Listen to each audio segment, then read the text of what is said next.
Friends, ನಾನು ಇವತ್ತು ಮಾತಾಡ್ತಾ ಇರೋದು ಏನಂತಂದರೆ, ಸ್ಪೆಷಲಿ ನಾನು ನಮ್ಮ ಕೊಡಗಿನ ಭಾಗದಲ್ಲಿ ನಿನ್ನೇನು ಅಟ್ಯಾಕ್ ಆಯಿತು, ಸೊ ಅದ್ರ ಬಗ್ಗೆ ಮಾತಾಡ್ತಾ ಇದ್ದೀನಿ. ನಿಮಗೆ ಗೊತ್ತಿರುತ್ತೆ, ನಿನ್ನೆ ನಮ್ಮ ಐ ಜಿ ಪಿ ಅವರು ಏನು ಅವರ ವೈಫ್ ಏನಿದ್ರು, ಅವರು ಡೆಲ್ಲಿಯಿಂದ ಟ್ರಾವೆಲ್ ಮಾಡಿ ಕೊಡಗಿಗೆ ಬಂದು ಅವ್ರ ಎಸ್ಟೇಟ್ ನೋಡೋಕ್ಕಂತ ಬಂದಾಗ ಆನೆ ಅಟ್ಯಾಕ್ ಆಗಿರುತ್ತೆ. ಸೊ ಇದೊಂದೇ ಆನೆ ಬಗ್ಗೆ ಆನೆ ಅಟ್ಯಾಕ್ ಬಗ್ಗೆ ಮಾತಾಡೋದು ತಪ್ಪಾಗುತ್ತೆ. ನಮ್ಮ ಈಗ ನೋಡಿ, ನೆನ್ನೆ ಏನು ಅಟ್ಯಾಕ್ ಆಯ್ತು ನೋಡಿ, ಅಟ್ಯಾಕ್ ಆದ ಜಾಗದಲ್ಲಿ ಅಲ್ಲಿಂದ ಒಂದು 2-3 ಕಿಲೋಮೀಟ್ರ್ ಮುಂದೆ ಇನ್ನೊಂದು ಅಟ್ಯಾಕ್ ಆಗಿತ್ತು ಕಳೆದ ವರ್ಷ.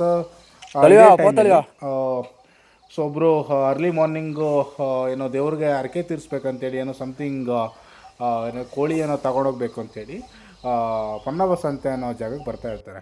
ಸೊ ಅರ್ಲಿ ಮಾರ್ನಿಂಗ್ ಒಂದು 7:30-8 ಗಂಟೆಗೆ ಬಂದು ಒಬ್ಬರ ಮೇಲೆ ಅಟ್ಯಾಕ್ ಮಾಡುತ್ತೆ. ಆ ಸ್ಪಾಟಲ್ಲಿ ಔಟ್ ಆಗಿಬಿಡ್ತಾರೆ. ಬೈಕಲ್ಲಿ ಇರ್ತಾರೆ, ಒಬ್ಬರು ಓಡೋಗ್ತಾರೆ, ಇನ್ನೊಬ್ಬರು ಆನೆ ಅಟ್ಯಾಕ್ ಆಗುತ್ತೆ.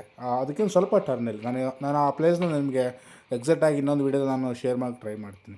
ಸೊ ಅದರಿಂದ ಕೆಳಗಡೆ ಏನಿದೆ ಆ ಎಸ್ಟೇಟಲ್ಲೇ ಈ ಮಹಿಳೆ ಮೃತಪಟ್ಟಿರುವಂಥದ್ದು. ಓಕೆ, ಈಗ ವಿಷಯಕ್ಕೆ ಬರೋದಾದರೆ, ಹಾಗೆ ಇನ್ನೊಂದು ಇನ್ಸಿಡೆಂಟು ಅದರಿಂದ ಸ್ವಲ್ಪ ಮುಂದೆ 1 ಕಿಲೋಮೀಟ್ರ್ ಹೋದಾಗ ನಮ್ಮ ಸ್ನೇಹಿತರೊಬ್ಬರ ಮೇಲೆ ಅಟ್ಯಾಕ್ ಮಾಡುತ್ತೆ. ಬೆಳಗಿನ ಒಂದು 6:45-7 ಗಂಟೆಗೆ ಏನು ವಾಕಿಂಗ್ ಮಾಡ್ತಾಯಿರ್ತಾರೆ, ಜಾಗಿಂಗ್ ಮಾಡ್ತಾಯಿರ್ತಾರೆ. ಜಾಗಿಂಗ್ ಹೋದ ತಕ್ಷಣ ಅನ್ಎಕ್ಸ್ಪೆಕ್ಟೆಡ್ ಆನೆ ಬಂದು ಅಟ್ಯಾಕ್ ಮಾಡುತ್ತೆ. ಓಕೆ, ಸೊ ಈ 3 ಘಟನೆಗಳು ಒಂದೇ ಜಾಗದಲ್ಲಿ ಒಂದು 5-6 ಕಿಲೋಮೀಟರ್ ಅಷ್ಟು ಆಗಿರುವಂಥದ್ದು. ಓಕೆ, ಈಗ ನಾನೇನಕ್ಕೆ ನಮ್ಮ ಜನಗಳು ಏನಾಗುತ್ತೆ, ಇದು ಏನು ಅಟ್ಯಾಕ್ ಆಗಿದ್ರೆ ಆ ಜಾಗದಿಂದ ಫಾರೆಸ್ಟಿಗೆ ಇರೋದು ಒಂದು ಖಾಲಿ 2-3 ಕಿಲೋಮೀಟ್ರ್ ಅಷ್ಟೇ. ಈ ಕಾಫಿ ತೋಟ ಬಿಟ್ಟರೆ ನೆಕ್ಸ್ಟ್ ಡೆಡ್ ಎಂಡಲ್ಲಿ ಇರೋದೇ ಫಾರೆಸ್ಟ್. ಅಲ್ಲಿಂದ ಇಲ್ಲಿಗೆ ಆನೆಗಳು ಡೈಲಿ ಬರ್ತಾ ಇರುತ್ತೆ. ಇವತ್ತು ಹೊಸ ವಿಷಯನಲ್ಲ ಇದು. ಆನೆಗಳು ಸಡನ್ನಾಗಿ ಬಂದು ಅಟ್ಯಾಕ್ ಮಾಡಿರುವಂಥದ್ದು, ಅಥವಾ ನೋಡಿ ಇವಾಗ ನಮ್ಮ ಈಗ ಕಾಡಿನ ನಗರಕ್ಕೆ ಬಂದು ಅಟ್ಯಾಕ್ ಮಾಡುತ್ತಾರೆ, ಆ ಥರ ಇದು ನಡೆಯೋಲ್ಲ. ತಿತ್ಮತಿ ಅನ್ನೋದೇ ಕಂಪ್ಲೀಟ್ ಫಾರೆಸ್ಟ್ ಏರಿಯಾ ಅದು. ತಿತ್ಮತಿಯಿಂದ ನಮ್ಮ ತಿತ್ಮತಿ, ಮರ್ಪಾಲ, ಪೊನ್ನಪ್ಸಂತೆ, ಕೋನಗಟ್ಟೆ, ಹಾಗೆ ನಮ್ಮ ಬಾಳಲೆ, ಇದೆಲ್ಲ ಕಂಪ್ಲೀಟ್ ಬಂದು ಟೈಗರ್ ರಿಸರ್ವ್ ಏರಿಯಾನೇ ಅದು. ಓಕೆ, ಅಲ್ಲಿ ಸರ್ವೇ ಸಾಮಾನ್ಯ ಆನೆಗಳು ತಿರುಗಾಡೋಂಥದ್ದು. ಆನೆಗಳು ಒಂದೇ ಮಾತ್ರ ಬರಲ್ಲ ಅಲ್ಲಿ. ನಾನೇ ಕಣ್ಣಾರ ನೋಡಿದ್ದೀನಿ, ಒಂದು 10-20 ಜಿಂಕೆಗಳು ಕಾಫಿ ತೋಟದಲ್ಲೇ ಇದ್ದಾವೆ. ಇವಾಗಲೂ ನೀವು ರಿಯಾಲಿಟಿ ಚೆಕ್ ಮಾಡಿದ್ರು ಕೂಡ ಕಾಫಿ ತೋಟದಲ್ಲಿ ಜಿಂಕೆಗಳು ಓಡಾಡಿರುತ್ತೆ, ನರಿಗಳು ಓಡಾಡಿರುತ್ತೆ. ಆಮೇಲೆ ಕಾಡೆಮ್ಮೆಗಳು ತುಂಬ ಕಮ್ಮಿ. ಆನೆಗಳಂತೂ ಸರ್ವೇ ಸಾಮಾನ್ಯ 7 ಗಂಟೆ ಮೇಲೆ ಆಚೆ ಬರೋಕ್ಕೆ ಎಲ್ಲ ಹೆದರ್ಕೋತಾರೆ.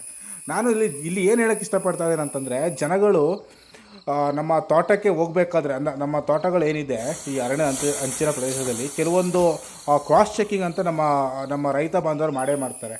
ವೆದರ್ ಇನ್ನೊಂದು ತೋಟದಿಂದ ಆ ಕಡೆಯಿಂದ ಈ ಆನೆ ಪಾಸ್ ಆಗಿದೆಯಾ, ಇಲ್ಲ ಕಂಡೋರು ಯಾರಾದರೂ ಅಪ್ಡೇಟ್ ಕೊಡುವಂಥದ್ದು, ಇವತ್ತು ಇಲ್ಲಿ ಆನೆ ಪಾಸ್ ಆಗಿದೆ ಅಂತ. ಅದು ಲದ್ದಿ ನೋಡೋದು, ಈ ಬೇಲಿ ನೋಡ್ತಾರೆ ಹೆಚ್ಚು ಕಮ್ಮಿ. ಆಮೇಲೆ ಮರಗಳು ನೋಡ್ತಾರೆ, ರೋಡ್ ಪಾಸ್ನಲ್ಲಿ ಮರಗಿರ ಬೆಳೆಸಿದಾವೇನು ಅಂತ. ಆನೆಗಳ ಫೇವ್ರೇಟ್ ಮರಗಳು ಅಂತಂದರೆ ನಮ್ಮ ಮುರುಕು ಸೊಪ್ಪು ಅಂತ ಅನ್ಬೋದು, ಬೈನೆ ಸೊಪ್ಪು ಅನ್ಬೋದು, ಇನ್ನು ಚಿಕ್ಕ ಪುಟ್ಟ ಮರಗಳು, ಸೊಪ್ಪುಗಳಲ್ಲಿ ತಿನ್ಕೊಂಡು ಹೋಗ್ತಾ ಇರುತ್ತೆ. ಸೊ ಇಂಥದ್ದನ್ನೆಲ್ಲ ಗೆಸ್ ಮಾಡ್ತಾರೆ, ಆನೆಗಳು ಇಲ್ಲಿ ಇದ್ದಾವೆ ಏನು ಅಂತೇಳಿ. ಓಕೆ, ಸೊ ಬಿಫೋರ್ ನಾವು ಎಂಟ್ರಿ ಆಗಬೇಕಂದ್ರೆ ಈ ಚೆಕ್ ಮೆಕ್ಯಾನಿಸಮ್ ಎಲ್ಲ ಮಾಡಿಕೊಂಡ್ರೆ ಆಲ್ಮೋಸ್ಟ್ ನಾವು ಸೇಫ್ ಆಗ್ಬೋದು. ಅಂದರೆ ಅರ್ಲಿ ಮಾರ್ನಿಂಗ್ ನಾನು ಹೇಳ್ತೀನಿ, ಯಾವುದೇ ಕಾರಣಕ್ಕೂ ಯಾವ ಮಾಲೀಕರು ಕೂಡ ತೋಟಕ್ಕೆ ಹೋಗಿ ನೋಡೋಲ್ಲ. ಯಾವುದು ಈ ಕಾಡಿನ ಪ್ರದೇಶ ಇದೆ ನೋಡಿ, ಹತ್ರ. ಓಕೆ, ಈಗ ನಾರ್ಮಲಾಗಿ ತೋಟಕ್ಕೆಲ್ಲ ಎಂಟ್ರಿ ಕೊಡ್ತಾರೆ, ನೋಡ್ಕೊ ಬರ್ತಾರೆ, ಎಲ್ಲಿ ಆನೆಗಳ ತೊಂದರೆ ಇಲ್ಲ, ಅಲ್ಲಿ ಇಲ್ಲ ಅಂತ.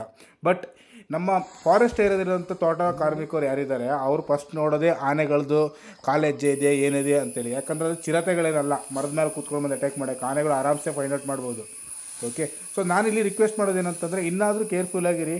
ಆ ತೋಟಕ್ಕೆ ಹೋಗೋಕ್ಕಿಂತ ಮೊದಲು ಒಂದು ಸ್ವಲ್ಪ ನಿಂತ್ಕೊಂಡು ಸೌಂಡ್ಸ್ ಎಲ್ಲ ಗೆಸ್ ಮಾಡಿ, ಆನೆಗಳು ಆಚೆ ಈಚೆ ಏನಾದ್ರು ಸೌಂಡ್ಗಳು ಬರ್ತದೆ ಏನು ಅಂತೇಳಿ. ಏನಕ್ಕಂದ್ರೆ ಆನೆ ಒಂದು ಸಲ ನಮ್ಮ ಮುಂದೆ ಬಂದು ನಾವು ಆ ಕಡೆ ಎಸ್ಕೇಪ್ ಆಗಿ ಚಾನ್ಸಸ್ಸೇ ಇಲ್ಲ ಅಲ್ವಾ, ಓಡೋಕ್ಕೂ ಆಗೋಲ್ಲ. ಅದರಿಂದ ಹೇಳ್ತಾ ಇದ್ದೀನಿ. ಓಕೆ, ಸೊ ನಿಮ್ಮ ಅಭಿಪ್ರಾಯ ಇಲ್ಲಿ ತಿಳಿಸಿ. ಇನ್ನೇನಾದರೂ ಸಜೆಷನ್ ನನಗೆ ಕೊಡ್ಬೋದು ಅಂತೇಳಿ. Thank you so much.